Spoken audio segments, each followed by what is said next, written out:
So, as you can see by this video will involve rocket raccoons falling from the ceiling. Okay, Olivia, is that good enough? Can I get to it now? Let's get it. So today's Rocket Raccoon Spotlight will be on Michaela Montgomery.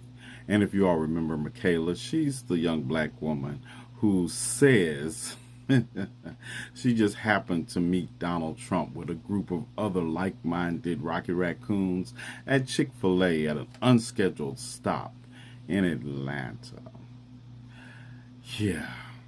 So this Rocket Raccoonesia decided to say the following on stage at a Trump rally in Atlanta. You can't make this up. They don't want to talk policy. They just want to use propaganda to steal your vote.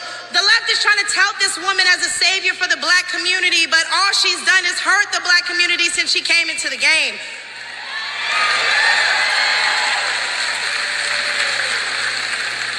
See, the first step in destroying the black community is to dismantle the black family. So aside from her record as a prosecutor, why don't we ask Mrs. Willie Brown if Kamala Harris cares about black families? Oh, and then she had the nerve to hold her hands up like she ate. She didn't even care enough about the subject of her alleged speech to even call her by her name, which is Blanche Brown. And Blanche separated from Willie Brown here in 1981. And if you really understood the black community, you would know it is filled with couples who have separated and have been separated for years and never bothered to get divorced. Not to mention that Willie Brown and Kamala Harris didn't date until 13 years after he had been separated. And it wasn't a secret. They wasn't going around having secret trysts. And if Blanche Brown didn't say anything about it then, why are you all saying anything about it now? But that's not the richest part of her hypocrisy. Let me get this right.